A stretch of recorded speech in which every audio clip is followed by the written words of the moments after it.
திரைப்படத்தின் இயக்குனர் திரு ப. ரஞ்சித் அவர்களை உங்கள் பலத்த கரகோஷங்களுடன்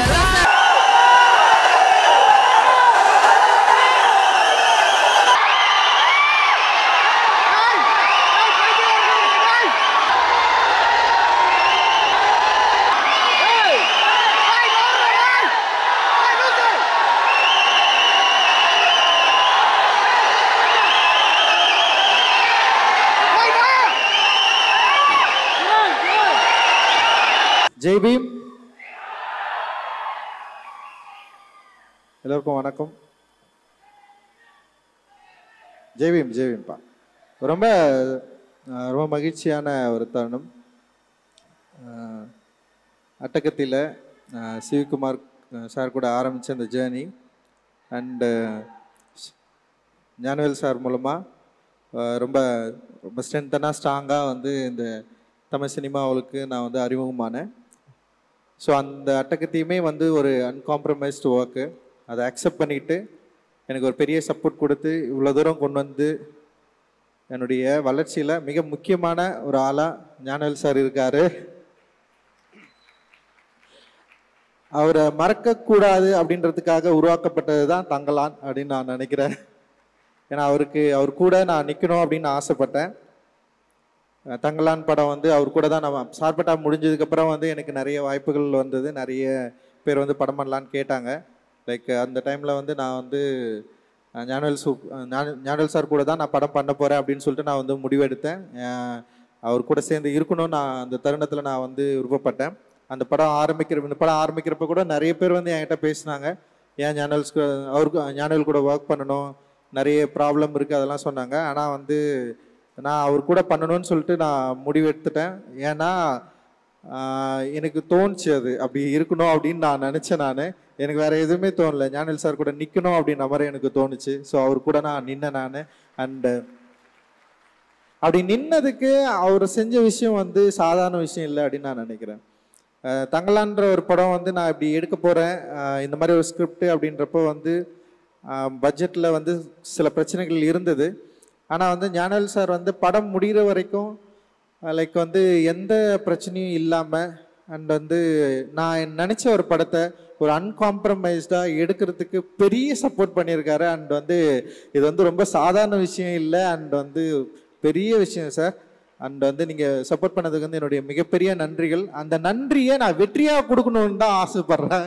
உண்மையிலேயே வந்து ரொம்ப சுயநலமாக இருக்கக்கூடாதுன்னு நான் நினைக்கிறேன். ஏன்னா வந்து ஒரு டிரெக்டராக சில ஆர்டிஸ்டிக் ஃப்ரீடம் இருக்கும். அந்த ஃப்ரீடமை நான் யூஸ் பண்ணிக்கணும் மட்டும் நான் நினைக்கல. இதை ஒரு தயாரிப்பாளராக நீங்கள் என்னை நம்பினதுக்கு, ஒரு அண்ணனா என்னை நீங்கள் வந்து நம்பினதுக்கு, அண்ட் ஒரு தம்பியாக உங்களுக்கு ஒரு வெற்றியை கொடுக்கணும்னு சொல்லிட்டு நான் வந்து ஆசைப்படுறேன். நிச்சயமாக இந்த படம் உங்களுக்கு ஒரு நீங்கள் நம்ம நினைக்கிற ஒரு வெற்றியை கொடுக்கும் அப்படின்னு நான் நம்புகிறேன். அந்த வெற்றியை உங்களுக்கு வாங்கி தருவேன் அப்படின்ற ஒரு பெரிய நம்பிக்கை எனக்கு இருக்குது. ரொம்ப மகிழ்ச்சி எனக்கு வந்து நீங்கள் சப்போர்ட் பண்ணது. ஏன்னா ஒரு தயாரிப்பாளராக நான் பார்க்கல, அண்ட் வந்து ஒரு மிகப்பெரிய எனக்கு ஒரு சப்போர்ட்டராக தான் நான் பார்க்குறேன். Thank you Gnanavel sir. And Gnanavel sir கூட இருக்கிற நேஹா மேடம் அண்ட் வந்து தனஞ்சயன் சார், அந்த டீம் எல்லாருக்குமே வந்து ஸ்டுடியோ கிரீன் டீம் எல்லாருக்குமே பெரிய நன்றிகள்.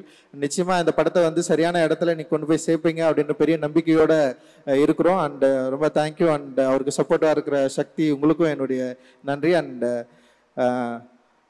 ரொம்ப தேங்க்ஸ். அண்ட் என்னென்னா சினிமாவை நம்ம பார்க்குறோம். சினிமா வந்து நம்ம லைஃப்பில் வந்து பயங்கரமாக ஒரு இன்ஃப்ளூயன்ஸ் பண்ணுது. ஸோ அந்த சினிமாவை எப்படி பயன்படுத்தணும், சினிமா என்னவா இருக்குது அப்படின்றத வந்து ஒரு என்ன சொல்கிறது, நான் காலேஜ் ஆஃப் ஃபைன் ஆர்ட்ஸ் படிக்கிறப்போ அந்த சினிமாவை சரியாக புரிஞ்சுக்கிட்டு தான் நான் சினிமாவுக்குள்ளேயே வந்தேன். நான் ஏதோ கமர்ஷியல் திரைப்படங்களை பார்த்து இல்லை வந்து நிறைய டைரக்டர்ஸ் வந்து சொல்லுவாங்க, சின்ன வயசுலேருந்தே படம் பார்த்தாங்க, சின்ன வயசுலேயே தியேட்டருக்கு போவாங்க, படமாக பார்த்துட்டு இருப்பாங்க, பார்த்து படம் பண்ண வந்தேன்னு வந்து சொல்லுவாங்க. ஆனால் நான் அப்படி இல்லை. நான் காலேஜ் ஆஃப் ஃபைன் ஆர்ட்ஸ் உள்ள போனதுக்கப்புறம் தான் ஃபர்ஸ்ட் டைம் ஃபிலிம் ஃபெஸ்டிவல்னு சொல்லிட்டு ஒன்று நடத்துனாங்க. அந்த ஃபிலிம் ஃபெஸ்டிவலில் நான் பார்த்த உலக திரைப்படங்கள் தான் என்னை வந்து உருவாக்குச்சு. அதுதான் நான் இங்கே வந்து நின்றுருக்கேன்.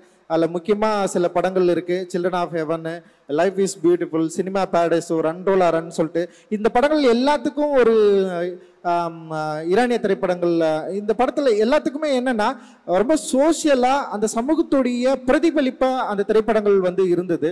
அந்த திரைப்படங்களை பார்க்குறப்போ எனக்கு வந்து நான் ஒரு ஓவியராக இருக்கிறப்போ இந்த ஓவியம் அப்படின்ற மீடியம்லேருந்து ஏன் வந்து ஃபிலிமுக்கு வரணும் அப்படின்றத வந்து அந்த படங்கள் பார்த்ததுக்கு அப்புறம் தான் எனக்கு வந்து தெரிஞ்சுது.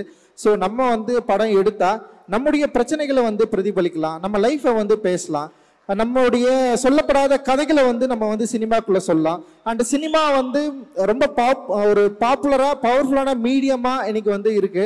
அந்த மீடியமா நம்ம வந்து கையில் எடுக்கிறப்போ நம்மளுடைய பிரச்சனைகளை, நம்ம சொல்லப்படாத அந்த வரலாறை மக்கள்கிட்ட ஈஸியாக கொண்டு போய் சேர்க்குற ஒரு டூலாக இந்தியாவில் சினிமா இருக்கிறதுனால தான் நான் சினிமாவை தேர்ந்தெடுத்தேன். சினிமா என்ன தேர்ந்தெடுக்கல. நான் அதை வந்து உங்களுக்கு நான் சொல்ல விரும்புகிறேன். நான் ஏன்னா இங்கே சொல்லப்படாத கதைகள் நிறைய இருந்தது, எழுத்து வடிவிலே எழுதப்படாத கதைகள் இருந்தது, வரலாற்றிலேயே குறிக்கப்படாத நிறைய பகுதிகள் இருந்தது. வரலாறை படிக்கிறப்போ என்னுடைய இந்த வரலாற்றில் நான் யார் என்பது எனக்கு ஒரு மிக முக்கியமான கேள்வியாக இருந்தது. இந்த வரலாற்றில் நான் ஏன் வந்து இப்படி இருக்கிறேன், எனக்கு ஏன் இந்த மாதிரியான பிரச்சனைகள் இருக்கு, என்னோட சேர்ந்து என்னோட மக்களுக்கு ஒரு பெரிய பகுதி மக்களுக்கு ஏன் இப்படி ஒரு அநீதி இழைக்கப்பட்டிருக்கு, ஏன் வந்து இங்கே ஒரு செப்பரேஷன் இருக்கு, ஏன் இங்கே இவ்வளவு பாகுபாடு இருக்கு, ஏன் இங்கே இவ்வளவு பிரிவினை இருக்கு, இந்த கேள்விகளுக்கான பதிலை வந்து வரலாற்று நம்ம தேடுறப்ப பாத்தீங்கன்னா வரலாறு என்பதே வந்து ஒன் சைடடா இருக்கு. வரலாறு வந்து இந்த பாதிக்கப்பட்ட மக்கள் சைட்ல இருந்து பேசவே இல்லை, அவங்களோட லாங்குவேஜ் இல்லவே இல்லை, அவங்களோட குறிப்புகள் இல்லவே இல்லை. ரொம்ப தேடி தேடி வந்து நம்ம பார்க்குறப்ப வந்து நமக்கு வந்து ஏமாற்றம் தான் மிஞ்சுது. அது போலதான் சினிமாக்கள்லையும் என்ன மாதிரியான படங்கள் எடுத்துட்டு இருக்காங்க, ஏன் இப்போ இந்த மாதிரியான மக்களுடைய லைஃப்பை வந்து பேசவே இல்லை அப்படின்ற ஒரு பெரிய ஒரு தேடலோடு தான் நான் வந்து வந்தேன். குறிப்பாக வந்து பாபாசாஹேப் அம்பேத்கருடைய தீண்டப்படாதவர்கள் யாருன்னு சொல்லிட்டு ஒரு புத்தகம் இருக்கு. அந்த புத்தகத்தை படிக்கிறப்பதான் ஒரு ஆய்வாளன், ஒரு வரலாற்று ஆய்வாளன் மறைக்கப்பட்ட வரலாறை ஏன் உருவாக்க வேண்டிய தேவை இருக்கு, வரலாறு என்பது இங்க என்னவா இருக்கு, வெறும் வந்து வரலாறு என்பது மரபுரியா வந்து இல்ல வந்து இங்க ஏற்கனவே வந்து கல்வெட்டுகள்ல குறிக்கப்பட்ட எழுத்துக்கள் மட்டும்தான் வரலாறா, அல்லது சொல்ல விடாம மறைக்கப்பட்ட வரலாறை நம்ம எப்படி வந்து திருப்பி உருவாக்கி கொடுக்கிறது. ஸோ ஒரு வரலாற்று ஆய்வாளனுக்கு அவனுடைய உணர்வும் அவனுடைய கற்பனையும் எவ்வளவு முக்கியம். அப்படி இருக்கிறப்ப அந்த உணர்வு அப்படின்றது வந்து தான் சொல்லப்படாத இருக்கிற பக்கங்களை தேடி கண்டுபிடித்து தன்னுடைய கற்பனையினுடைய உத்தியால அதை மீள் உருவாக்கம் செய்யறது வந்து இந்த சமூகத்துக்கு மிக முக்கியமான தேவை அப்படின்றது வந்து அவர் ஒரு டிக்ளேர் பண்றாரு. ஸோ அந்த வரலாற்றின் தேவையை என்னுடைய திரைப்படங்கள் மூலமாக நான் தேடுகிற ஒரு மாணவனாக, ஒரு வரலாற்று ஆய்வாளனாக நான் இருப்பதை வந்து நான் இங்க வந்து உங்களுக்கு முன்னாடி நான் வந்து சொல்லிக்கிறேன். ஸோ இந்த சினிமா வெறும் வரலாற்றை தேடுவதன் மட்டுமே முடிஞ்சிருதா அப்படின்னா அப்படி இல்லை. சினிமான்றது வந்து இங்க வந்து ஒரு பயங்கர மெயின் ஸ்ட்ரீம் மீடியமா இருக்கு, மக்கள் கிட்ட ரொம்ப நெருக்கமா இருக்கு, மக்கள் ரொம்ப எமோஷனலா கனெக்ட் ஆயிருக்கிறாங்க. வெறும் வரலாற்று ஆய்வோ இல்லை நம்முடைய நம்பிக்கைகளோ மட்டுமே சினிமாவில் சொன்னா அது சக்சஸ்ஃபுல்லா மாறுமா அப்படின்னு எனக்கு தெரியல. ஸோ அப்படிதான் நான் உள்ள வந்தேன். இப்படி நம்ம வந்து ஒரு புரட்சியை பண்ணிடலாம் சினிமாக்குள்ள, வந்து நம்ம நினைக்கிற சினிமாக்குள்ள நம்ம வந்து எடுத்துடலாம், அப்படிதான் நான் சினிமாக்குள்ள வந்தேன். ஆனா சினிமா வந்து அப்படியே வித்தியாசமா இருந்தது. அதுவும் தமிழ் சினிமா போக்கு வந்து இன்னும் பயங்கர வேறுபாடா இருந்தது, வித்தியாசமா இருந்தது. ஸோ இங்க வந்து நம்ம சொல்ற கருத்துக்கள் வந்து சொல்ல முடியுமா அப்படின்ற ஒரு பயம் வந்தது. அந்த பயத்தை வந்து எனக்கு ஃபர்ஸ்ட் போக்குனது வந்து என்னுடைய இயக்குனர் வெங்கட் பிரபு சார் தான். ஏன்னா வெங்கட் பிரபு சார் கிட்ட நான் ஒர்க் பண்றப்போ அது ஃபர்ஸ்ட் மூவி சென்னை 28ன்னு ஒரு படம் எடுத்தேன். ஏன்னா அவருக்கு வந்து இந்த மாதிரியான ஐடியாஸ் எல்லாம் இல்லை. ஆனா அந்த ஐடியா இல்லாம ஒரு மிக முக்கியமான சென்னையுடைய ஒரு பதிவை வந்து சென்னை 28 மூலமா அவர் வந்து பண்ணாரு. அது மிகப்பெரிய வெற்றி அடைஞ்சது. அந்த வெற்றி ஈஸியா மக்கள் கூட கனெக்ட் ஆகிற ஒரு வெற்றியா இருந்தது. ஈஸியா யங்ஸ்டர்ஸ் வந்து கொண்டாடினாங்க. அப்ப நான் பாக்குறப்போ அந்த சென்னை 28 லைஃபும் என் லைஃபும் வேற வேற இல்லை, ரொம்ப கிட்டத்தட்ட ஒரே மாதிரியான வாழ்க்கை இருந்தது. அந்த பசங்களோட வாழ்க்கை முறையும் என் வாழ்க்கை முறையும் வேறவே இல்லை. அப்போ ஒரு கொண்டாட்டத்தை, ஒரு மகிழ்ச்சியை சொல்ல விடாத கதைகள் மூலமா நம்ம சொல்றப்போ ஈஸியா வந்து ஆடியன்ஸை நம்மளால வந்து கனெக்ட் பண்ணிக்க முடியும் அப்படின்றத வந்து விபி சார் கிட்ட தான் நான் கத்துக்கிட்டேன். அப்படி கத்துக்கிட்டதுனால நான் ஏற்கனவே எழுதின சில கதைகளை விட்டு அட்டக்கத்தின்னு சொல்லிட்டு ஒரு கதையை வந்து நான் எழுதினேன். கிட்டத்தட்ட வந்து என்னுடைய லைஃப்ல இருந்து நான் நிறைய எடுத்து அதை வந்து ஒரு சினிமாவா மாத்தி, எனக்கு நல்ல ஞாபகம் இருக்கு சிவி சார் கிட்ட வந்து அந்த கதை சொல்றப்போ அவர் வந்து அவருக்கு பிடிச்சிருந்தாலுமே வந்து அந்த கதையை ஆரம்பிக்கிறதுல அவருக்கு நிறைய தயக்கங்கள் இருந்தது. அப்ப நானும் மோசஸும் வந்து என்ன பண்றோம்னா ஒரு பெரிய லெட்டர் எழுதி அனுப்புறோம். அந்த லெட்டர் தான் வந்து சினிமா பண்றதுக்கான ஒரு வாய்ப்பை வந்து கொடுத்தது. ஸோ அந்த லெட்டர்ல வந்து என்னோட கான்ஃபிடென்ட்டை சொன்னேன், இந்த சினிமா வந்து டெஃபினட்டா மக்களுக்கு வந்து பிடிக்கும், நாங்க வந்து எங்க ஒரு கிரவுண்டை தான் எதிர்பார்த்துட்டு இருக்கோம், நாங்க பிளேயர்ஸ் ரெடியா இருக்கிறோம், எங்க கிட்ட வந்து பால் வந்தா டெஃபினட்டா வந்து நாங்க கோல் அடிச்சிருவோம்னு சொல்லிட்டு ஒரு லெட்டர் ஒன்று எழுதி அனுப்பிச்சேன். அந்த லெட்டர் தான் வந்து அந்த அந்த படம் எடுக்கிறதுக்கான ஒரு வாய்ப்பு இருந்தது. மோசஸ் அவன் தான் எழுதினான், அதை இங்கிலீஷில் அவனுடைய இங்கிலீஷில் எழுதினான். ஸோ வந்து அப்படிதான் நாங்கள் அந்த படம் ஆரம்பித்தோம். ஸோ அந்த படம் அட்டக்கத்தி ஆடியன்ஸ் கிட்ட கனெக்ட் ஆச்சு. அந்த லைஃப்பை வந்து அக்செப்ட் பண்ணாங்க. ஸோ அந்த லைஃப்பை அக்செப்ட் பண்ணோடனே எனக்கு ஒரு பெரிய நம்பிக்கை வந்தது. அந்த நம்பிக்கையின் மூலமாக அடுத்தது வந்து மெட்ராஸ்ன்னு ஒரு படம் பண்ணுறேன். மெட்ராஸ் படம் பண்ணுறப்போ ஃபர்ஸ்ட் படத்தில் எனக்கு சில பயங்கள்லாம் இருந்தது. ஆனால் மெட்ராஸ் படம் பண்ணுறப்போ ஞானல் சார் கிட்ட சொன்னேன், இந்த படம் நிச்சயமாக ஒடுக்கப்பட்ட மக்களை பற்றி தான் நான் எடுக்கிறேன். இது வந்து ஒரு தலித் பர்ஸ்பெக்டிவ் படம் தான், நீங்கள் இதை புரிஞ்சுக்கணும்னு சொல்லிட்டு சொல்லி புரிய வச்சு அண்ட் ஞானல் sir and Prabhu and Karthi sir 3 பேருக்குமே வந்து நான் வெளிப்படையாக நான் சொன்னேன். ஏன்னா அப்படி சொல்லாமல் எடுக்கிறதுனால சில பிரச்சனைகள் வரலாம். ஆனால் நான் வந்து இதுதான் இப்படிதான் ஒரு படம் எடுக்க போகிறேன், இதுதான் நான் சொன்னேன். அதை சரியாக புரிஞ்சுக்கிட்டு எனக்கு வந்து ஒரு பெரிய ஒரு கமர்ஷியலான ஒரு பெரிய வெற்றியை கொடுக்குற ஒரு மெட்ராஸ் என்ற ஒரு பெரிய ஸ்டேஜை வந்து எனக்கு வந்து ஏற்படுத்தி கொடுத்தாங்க. அப்படிதான் வந்து மெட்ராஸ் வந்து உருவாச்சு. அண்ட் வந்து அதுக்கப்புறம் வந்து கபாலி அண்ட் வந்து உங்களுக்கே தெரியும் சூப்பர் ஸ்டார் அவர்கள் மெட்ராஸ்ன்ற ஒரு படம் அவருக்கு பிடிச்சதுனால தான் என்னை கூப்பிட்டு கொடுத்தாரு. எனக்கு வந்து அவர் கூட ஒர்க் பண்ணுறதுல பயம் இருந்தது. பட் ஆனால் வந்து அவருக்கு மெட்ராஸ் ரொம்ப பிடிக்கும், என்னுடைய அரசியல் ரொம்ப பிடிக்கும். அப்படிதான் எனக்கு வந்து கபாலி கொடுத்தாரு. கபாலி வெற்றி அடைஞ்சதுனால தான் வந்து காலான்ற ஒரு படத்தை வந்து கொடுத்தாரு. அந்த படத்தை ஒட்டி தான் வந்து சார்பட்டா பரம்பரை. ஸோ இப்படி தான் அதுக்கப்புறம் வந்து நட்சத்திரம் நகர்கிறது அண்ட் தம்மம் இதெல்லாமே நான் வந்து ஒர்க் பண்ணேன். இது எல்லாமே என்னென்னா என்னுடைய தேடல் தான், வரலாற்றில் நான் யார் என்பதை தேடுகிற படங்களாக தான் இது எல்லாமே இருந்தது.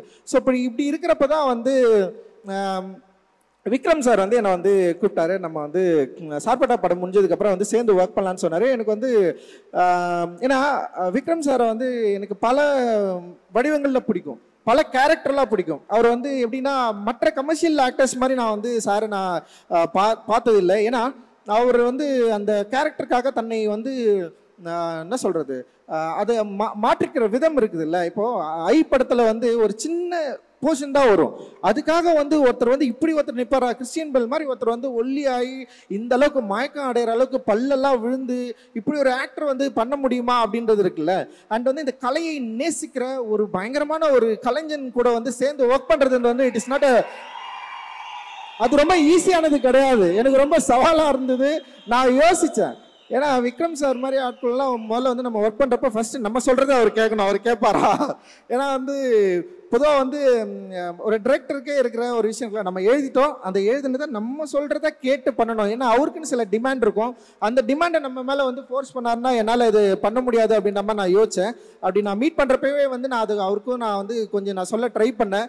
அப்புறம் வந்து அது அவர் புரிஞ்சுக்கிட்டாரு அப்படின்னு நினைக்கிறேன். அப்புறம் நான் சூர்யனா கிட்ட நான் சொன்னேன், நான் பர்சனலாக நான் இந்த மாதிரி ஒரு ஆள்னா நான் வந்து கொஞ்சம் இப்படி எதிர்பார்ப்பேன் அப்படின்னு சொன்னேன். இல்லை அவர் என்ன சொன்னார்னா, நீங்கள் ஒன்றும் கவலைப்படாதீங்க, விக்ரம் சார் பயங்கர சப்போர்ட்டிவாக இருப்பார் அப்படின்னு சொன்னார். அண்ட் வந்து நான் கதை கூட எனக்கு சரியாக சொல்ல வரல, அப்படிதான் நான் ஒரு கதையை சொன்னேன் நான். ஆனால் அந்த கதையை வந்து என்னோட ஆத்மாவுக்குள்ளேருந்து புரிஞ்சுக்கிட்டாரு அப்படின்னு நான் நினைக்கிறேன் ஆக்சுவலி. ஏன்னா என்னுடைய வார்த்தைகள்ல இருந்து ஒரு விஷயத்தை புரிஞ்சிக்கிறது ரொம்ப ரொம்ப கஷ்டம். நான் ரொம்ப வீக்கான வேர்ட்ஸை வந்து நான் செலக்ட் பண்ணுவேன். என்னால் வந்து வேர்டை வந்து அவ்வளோ என்னால் வந்து கரெக்டாக செலக்ட் பண்ண முடியாது நான் பேசுகிறப்போ இல்லை கதை சொல்கிறப்போ. ஏன்னா என்னோடய உலகத்திலிருந்து நான் வந்து ஆப்ரேட் ஆவேன். அப்படி ஆப்ரேட் ஆகிறத வந்து அவர் சரியாக புரிஞ்சுக்கிட்டாரு அப்படின்னு எனக்கு தோணுச்சு. அண்ட் விக்ரம் சார் வந்து ஒத்துக்கணுன்னே உண்மையிலே வந்து ஒரு பெரிய சவால் அன்றைக்கி தான் எனக்கு என் லைஃப்பில் வந்து ஸ்டார்ட் ஆச்சு அப்படின்னு நான் நினைக்கிறேன் நான் ஆக்சுவலி. ஏன்னா ஒரு ஒரு ஒரு கலைஞன், ஒரு அச்சாசலான ஒரு கலைஞன், ஒரு ஆர்ட்டுக்காக தன்னை அர்ப்பணித்தவரை நான் வந்து ஹேண்டில் பண்ணுறது வந்து it is not a easy choice. And வந்து அது வந்து அவ்வளோ கஷ்டமான ஒரு விஷயம் அப்படின்றது எனக்கு தெரியும். ஸோ அவரை வந்து இந்த கதாபாத்திரங்களில் வந்து கதாபாத்திரமாக மாற்ற வைக்கிறது அப்படின்றது ஒரு பெரிய சேலஞ்சாக நான் வந்து யோசித்தேன். ஸோ அவருக்கு அதை கொடுக்கணும், அதே நேரத்தில் ஒரு ஜனரஞ்சகமாக மக்கள்கிட்ட ஈஸியாக அப்ரோச் பண்ணுற ஒரு வடிவமாகவும் அந்த கதை இருக்கணும் அப்படின்னு நான் நினச்சி தான் வந்து அந்த கதையை வந்து நான் ஒர்க் பண்ணேன்.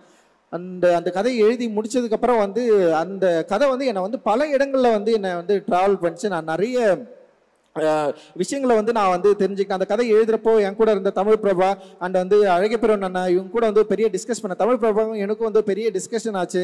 அண்ட் அந்த கதையை படிச்சுட்டு வந்து தினகர் இருக்கான், அவன் வந்து ஏன்டா இந்த மாதிரி ஒரு கதையை வந்து செலக்ட் பண்ணி பண்ணுறலாம் நிறைய வந்து அவன் கேட்டே இருந்தான். ஏன்னா வந்து இந்த கதைக்குள்ள பல சிக்கலான விஷயங்களும் இருக்கு, அதே நேரத்தில் வந்து ஒரு ஃபேண்டசி மீடியத்தை வந்து ஹேண்டில் பண்ண போகிறோம், ஒரு புதிய உலகத்துக்குள்ள நுழைய போகிறேன். ஏன்னா எனக்கு வந்து இந்த மேஜிக்கல் ரியலிசம் ரொம்ப ரொம்ப பிடிக்கும்.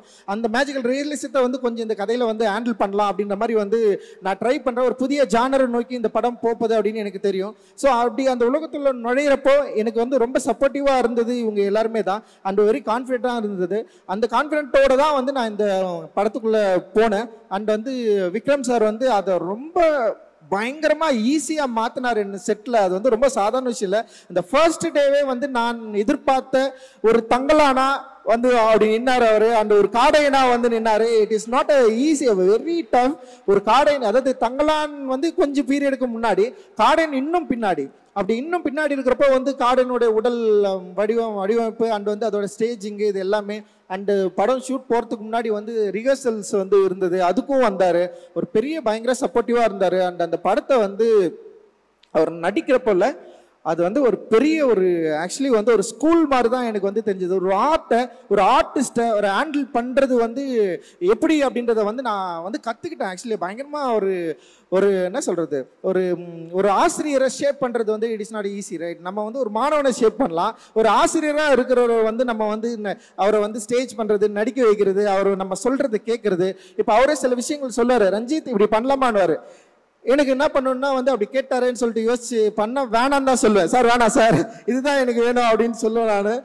ஸோ ஒரு பிடிவாதம் தான். ஆனால் இது வந்து நான் நினைக்கிறது தான் வரணும் அப்படின்ற மாதிரி இருப்பேன். ஆனால் அந்த நான் நினைக்கிறத விக்ரம் சார் சரியாக புரிஞ்சுக்கிட்டாரு. அண்ட் ஸ்டேஜ் பை ஸ்டேஜ் வந்து அப்படியே அது அந்த கேரக்டர் எவால்வ் ஆச்சு. அண்ட் வந்து படம் எல்லாம் முடிச்சதுக்கப்புறம் கூட வந்து நான் ரீஷூட்காக கொஞ்சம் கேட்டேன். அவர் வந்து வேற ஒரு உலகத்துக்குள்ளே போயிட்டாரு. அப்போ போயிட்டு கேட்டேன், சார் ரீஷூட் கொஞ்சம் பண்ணோம் சார், நீங்கள் வரீங்களான்னா உடனே ஒத்துக்கிட்டாரு. அண்ட் வந்து அவர் என்னன்னா ரிப்பு உடஞ்சிருச்சு அவருக்கு. ஒரு ஸ்டன் சீக்வன்ஸ் பண்ணுறோம். எனக்கு வந்து நான் அந்த மானிட்டர் பக்கத்தில் போயிட்டு உட்காந்துப்பேன். நான் அவரை நேராகவே பார்க்க மாட்டேன், மானிட்டர் மட்டும்தான் அப்படி பார்ப்பேன். நான் ஆக்ஷன் அப்படி சொன்னால் ஒரு சீக்வன்ஸ் நடக்கும். அப்புறம் கட்டுன்னு சொல்லிட்டு அப்படியே தலை குனிஞ்சிப்போ பசங்களை யாராவது கூப்பிடுவேன், அப்படியே இங்கே வாங்கடா அப்படின்னுவேன். அவருக்கு எதுவும் ஆயிடுச்சா கிட்ட போய் பாருங்கடா அப்படின்னு சொல்லுவேன். கிட்ட போவாங்க அவர். ஆனால் ஒலிக்கும் அவருக்கு. பட் ஆனால் வந்து இல்லைண்ணா அவர் ஓகேன்னு சொல்கிறாருண்ணா அப்படின்னு அவர் சொல்லுவார். சொன்னேனே சார் ஒரே 1 more போயிடலாம் சார் அப்படின்னு சொல்லுவேன். உண்மையிலே கொடுமை பார்த்தேன் அவரை. ரொம்ப ரியலி சாரி சார். ஆக்சுவலி வந்து எனக்கு வந்து விக்ரம் சாரா இல்லை, தங்கலானா நான் ஒருத்தனை பார்த்துட்டேன், அவரை எப்படியாவது கொண்டு வந்தது தான் என்னுடைய போராட்டமாக இருந்தது. அண்ட் வந்து பயங்கரமாக எனக்கு வந்து பெரிய சப்போர்ட் பண்ணார். ஸ்டில் இன்னைக்கு வரைக்கும் தங்கலான வந்து பயங்கரமாக தூக்கி சுமக்கிறாரு. அந்த படத்து மேலே பெரிய நம்பிக்கை வச்சுருக்காரு, என் மேலே பெரிய நம்பிக்கை வச்சுருக்காரு. அந்த நம்பிக்கைக்கு நான் வந்து நிச்சயமாக அவருக்கு ஒரு வெற்றியை கொடுக்கணுன்னு தான் என்னுடைய மிகப்பெரிய விருப்பம்.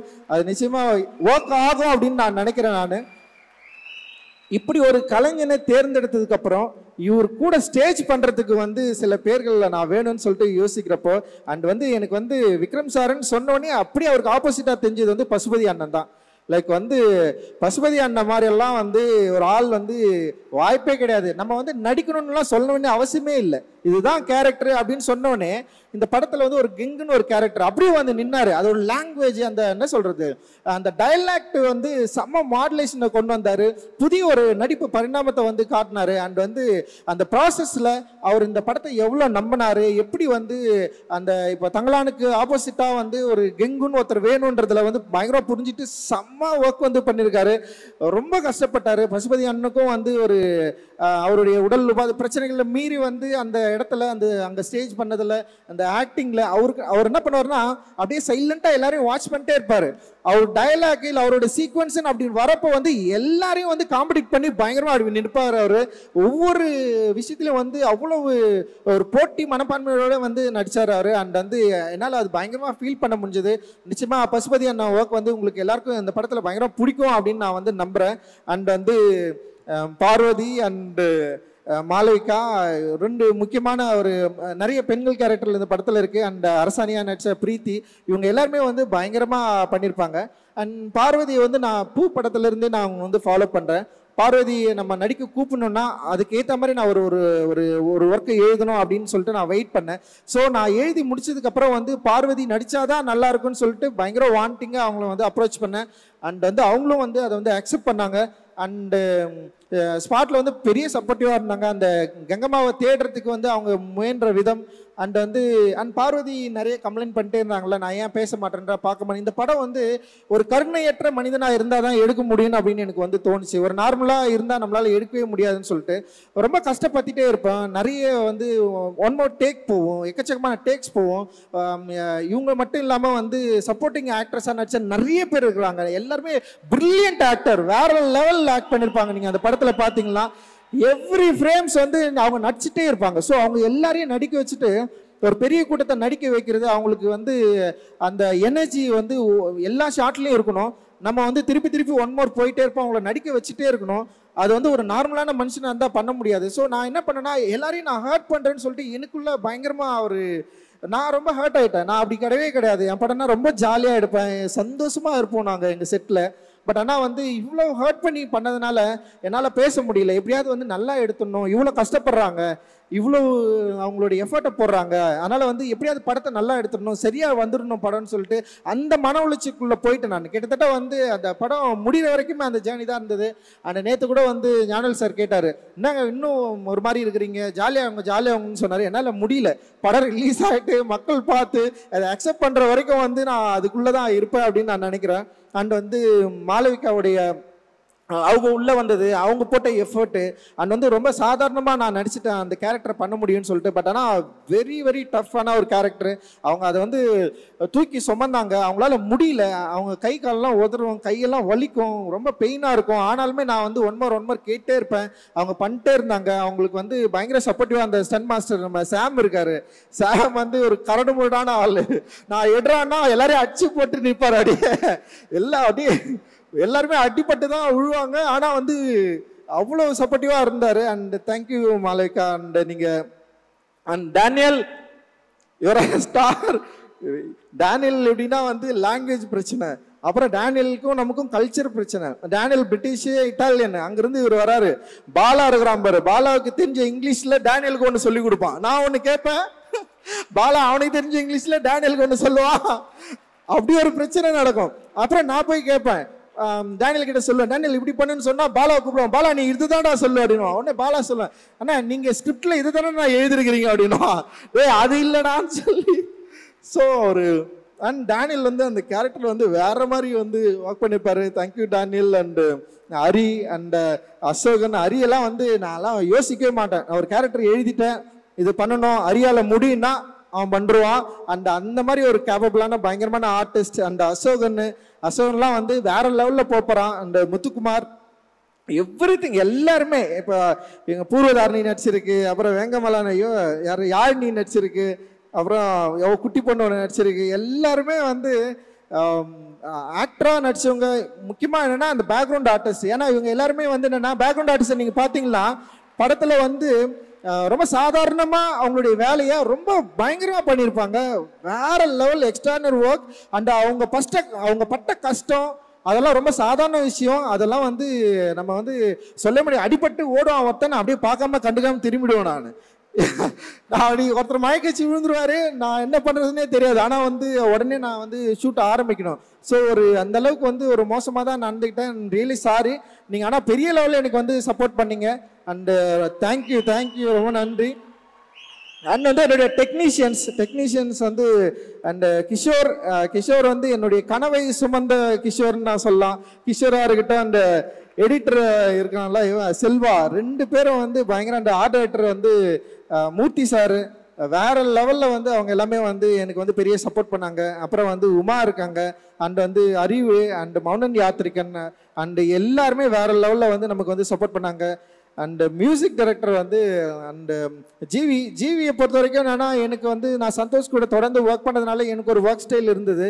அண்ட் ஜிவி சார் எப்படின்னா வந்து பயங்கரமான ஒரு ஃப்ரெண்ட்லியாக, ரொம்ப என்ன சொல்கிறது, அவரோட டியூன்லலாம் என்னை கூப்பிட்டு உட்கார வச்சு இப்படி பண்ணலாம் அப்படி பண்ணலான்னு சொல்லி லிரிக்கு இந்த மாதிரி எல்லா விஷயத்துலையும் வந்து பயங்கர ஃப்ரீடமாக இருந்தார்.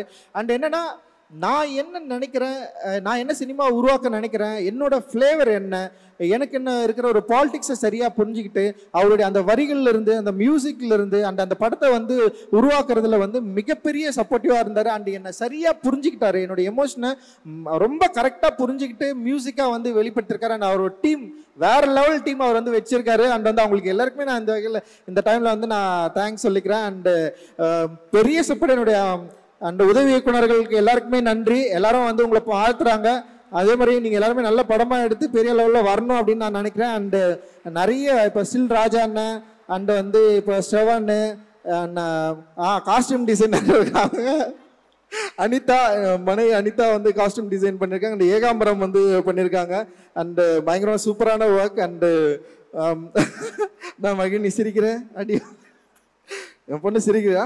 அண்ட் வந்து ஸோ எல்லாரையும் விட்டுனா யாராவது யாரு முனி அண்ணா, சந்திரா அண்ணெல்லாம் செம்ம சூப்பராக ஒர்க் பண்ணியிருந்தாரு. அண்டு ராஜேஷ் என்னது ராபினா மேனேஜர்ஸ், ஓகே ராபினும் பயங்கரமாக பண்ணியிருந்தான். ராபின்லாம் வரல, மேனேஜர்ஸ் எல்லாருக்குமே அவங்க தூங்கவே இல்லை. மேனேஜர்ஸ் எல்லாருமே ரூபேஷ்லேருந்து அண்டு நம்ம சிவா, அப்புறம் வந்து இவன் சிவா பரத், காமராஜ், அது மாதிரி நிறைய பெரிய டீமு. அண்டு எல்லாருமே வந்து செம்ம சூப்பராக ஒர்க் பண்ணி பெரிய லெவல் சப்போர்ட் பண்ணாங்க. நிச்சயமாக இந்த படம் ஒரு எல்லாருக்கும் ஒரு பிடித்த படமாக இருக்கும். நான் எப்பயுமே வந்து என்னுடைய சினிமா அப்படின்றது வந்து ஒரு சினிமாவை மட்டும் பார்க்கல, வெறும் என்டர்டைன்மெண்ட்டாக மட்டும் இருக்கணும்னு நான் விரும்பலை. நான் அந்த என்டர்டைன்மெண்ட்டை மீறி இந்த சமூகத்துக்கு நம்மளால் என்ன கொடுத்துட முடியும் அப்படின்றது தான் என்னுடைய வந்து பெரிய வாண்டிங்காக இருந்தது. இந்த சமூகம் என்னை வந்து ப்ரொடியூஸ் பண்ணியிருக்கு. இந்த சமூகத்துலேருந்து எனக்கு நிறைய கிடச்சிருக்கு. அதில் வந்து இன்பங்கள் நிறைய இருக்குது, துன்பங்கள் நிறைய இருக்குது, நிறைய படிப்பினைகள் இருக்குது. ஸோ இது வந்து நான் அப்சர்வ் பண்ணியிருக்கேன். இந்த அப்சர்வ் பண்ணதை நான் ஆர்ட்டாக மாற்றி நான் வந்து ஒரு சினிமாவாக நான் உங்ககிட்ட கொடுக்குறேன். நிச்சயமாக இந்த சினிமா உங்களுக்குள்ள இருக்கிற அந்த உணர்வு எழுச்சியை டச் பண்ணும் அப்படின்னு நான் நினைக்கிறேன். டச் பண்றது மூலமாக இந்த சினிமா சில விஷயங்களை விவாதங்களை உண்டு பண்ணும், சில கேள்விகளை உருவாக்கும். அந்த கேள்விகளை பதிலை தேடுறது மூலமாக வரலாற்றில் நம்ம மறந்த நிறைய கேள்விகளுக்கான பதிலை நம்ம வந்து பெற முடியும் அப்படின்னு நான் நம்புறேன். அதுதான் என்னுடைய சினிமாவா நம்புறேன், அதுதான் என்னோட ஸ்ட்ரென்த்தா நம்புறேன். ஏன்னா என்னுடைய பாலிடிக்ஸ் தான் நான், அது இல்லைன்னா நான் கிடையாது, அது இல்லைன்னா நான் இங்கே கிடையாது. பாபா சாஹேப் அம்பேத்கருக்கு நான் பெரிய நன்றியை சொல்லிக்கிறேன். அவர் இல்லைன்னா நான் கிடையவே கிடையாது. அவர் தான் என்னை வந்து இவ்வளோ தூரம் நீ உன்னுடைய சமூகத்துக்காக உன்னுடைய மக்களுக்காக நீ பேசியே ஆகணும்னு சொல்லிட்டு என்னை புஷ் பண்ணி என்னை வந்து இந்த ஸ்டேஜில் வந்து நிற்க வச்சிருக்காரு. ஸோ அவருடைய வாய்ஸா, அவருடைய மாணவனா, அவருடைய சீடனா நான் தொடர்ந்து இயங்குவேன் அப்படின்றது தான் என்னுடைய வந்து ஒரு பெரிய லட்சியம் அண்ட் குறிக்கோள். அதுதான் என்னுடைய பெரிய விருப்பமாக இருக்குது. இந்த நேரத்தில் நான் வந்து எல்லாருக்குமே நன்றியை தெரிவிச்சுக்கிறேன். அண்டு என் அம்மாவுக்கு ரொம்ப நன்றி. என் அம்மா வந்து எப்படி என்னை பார்க்குறாங்கன்னு கூட எனக்கு தெரியாது. ஏன்னா அவங்களுக்கு சின்ன வயசில் அவங்க ரொம்ப கொஞ்சம் ஒரு பையனாக நான் இருந்தேன். அதுக்கப்புறம் வந்து இப்போ அவங்க எப்படி என்னை பார்க்குறாங்கன்னு தெரியாது. பட் அவங்க விட்டு விலகி நான் ரொம்ப தூரம் வந்துட்டேன். ஆனாலுமே வந்து அம்மான்ற ஒரு இருக்குல்ல, அது செம்ம சூப்பராக எமோஷ்னலானது. அது அவங்ககிட்ட பேசுகிறப்போ ஒரு சின்ன ஒரு ஆசுவாசம் கிடைக்கும். அப்போ தான் நான் ஒரு பையனாகவே உணர்வேன், அப்போ தான் நான் மனுஷனாகவே உணர்வேன். அது வரைக்கும் நான் மனுஷனாகவே இல்லை, ஏதோ ஒரு ஜோனில் ஏதோ ஒரு வாழ்க்கையை நான் வாழ்ந்துட்டு இருக்கிறேன். ஆக்சுவலி அப்படியே போயிட்டு இருக்கிறேன் நான். அண்ட் வந்து அது என் அம்மா கிட்ட பேசுகிறப்போ நான் ஒரு சின்ன பையனா, ஒரு பிள்ளையா அப்படி வந்து அம்மா கிட்ட இருக்கிறேன். எங்கள் அம்மா ஆறாங்க அதாவதுமா. ஸோ அப்புறம் விஎஃப்எக்ஸ் டீம் இது மாதிரி நிறைய பேர் வந்து பெரிய அளவில் வந்து உழைச்சிருக்கோம். அண்ட் டிசைனர் கபிலனுக்கு வந்து நான் பெரிய நன்றியை தெரிவிச்சுக்கிறேன். கபிலனோட ஒர்க் வந்து ஃபினாமினல். போஸ்டர் டிசைன்லாம் வேற லெவலில் வந்து அவன் கலக்கிட்டு இருக்கான். இன்னைக்கு வந்து இந்த படத்தை வந்து வேற லெவலில் வந்து அப்ரோச் பண்ணிருக்கான். அண்ட் சவுண்ட் டிசைனர் ரூபன் வந்து ஒரு லைவ் சவுண்டை வந்து பயங்கரமாக அச்சீவ் பண்ணியிருக்காரு. இந்த படத்துக்கு அப்புறம் ரூபனோட பேர் வந்து டெஃபினட்டாக இன்டர்நேஷ்னல் லெவலில் வந்து பேசப்படும் அப்படின்னு நான் நினைக்கிறேன். அண்டு எல்லாருக்குமே மிகப்பெரிய நன்றிகள். என்னுடைய எல்லா பிரச்சனைகளிலும், என்னுடைய இன்பங்களிலும் துன்பங்களிலும் என் கூட இருக்கிற, எனக்கு சப்போர்ட்டிவாக இருக்கிற என்னுடைய ஃப்ரெண்ட்ஸ், என்னுடைய வெல்விஷர் எல்லாருக்குமே, அப்புறம் என்னை விமர்சிக்கிற நண்பர்களுக்கு எல்லாருக்குமே வந்து என்னுடைய நன்றிகள். நீங்கள் இல்லைன்னா டெஃபினட்டாக நான் கிடையாது.